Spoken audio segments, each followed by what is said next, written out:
ముఖ్యమంత్రి సహాయ నిధి పేదలకు వరం లాంటిదని ఎమ్మెల్యే బోడే ప్రసాద్ తెలిపారు. పోరంకిలోని టీడీపీ కార్యాలయంలో ముఖ్యమంత్రి సహాయ నిధి చెక్కుల పంపిణీ కార్యక్రమంలో ఎమ్మెల్యే బోడే ప్రసాద్ పాల్గొని 30 మంది లబ్ధిదారులకు 27 లక్షల రూపాయల చెక్కులను ఎమ్మెల్యే పంపిణీ చేశారు.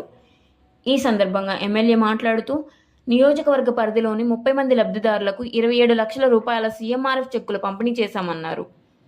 గడిచిన 2 ఏళ్లలో సుమారు 22 కోట్ల రూపాయలు ముఖ్యమంత్రి సహాయనిధి చెక్కుల రూపంలో పంపిణీ చేశామన్నారు.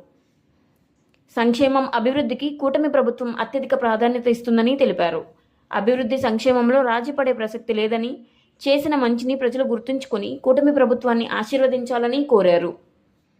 ఈ కార్యక్రమంలో పనమలూరు మండల అధ్యక్షులు కోయా ఆనంద్, రజక కార్పొరేషన్ డైరెక్టర్ తాతపూడి గణేష్, జిల్లా బీసీ నాయకులు సంగెపు రంగారావు, కంకిపాడు మండల అధ్యక్షులు జంపాని వెంకటేశ్వరరావు తదితరులు పాల్గొన్నారు.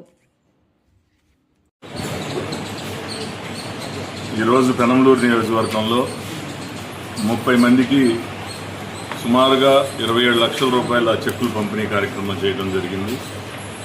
అలాగే ప్రతిరోజు కూడా ఎల్ఓసీలు ముఖ్యమంత్రి సహాయ నిధి కింద అందించడం జరుగుతోంది. ఇప్పటికీ పెనమలూరు నియోజకవర్గంలో 22 కోట్ల రూపాయల ముఖ్యమంత్రి సహాయ నిధి చెక్కులు పంపిణీ చేయడం జరిగింది.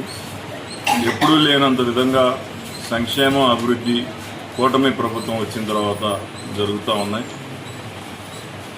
అభివృద్ధిలో రాజీ పడట్లేదు, అలాగే సంక్షేమంలో కూడా ఎక్కడ రాజీ పడట్లేదు. తప్పకుండా చేసిన మంచిని గుర్తించి మర్చిపోకుండా తప్పకుండా కూటమి ప్రభుత్వాన్ని మద్దతు ఇవ్వమని చెప్పేసి ఈ చెక్కులు పంపిణీ చేసి వాళ్ళందరినీ కూడా కోరటం జరిగింది.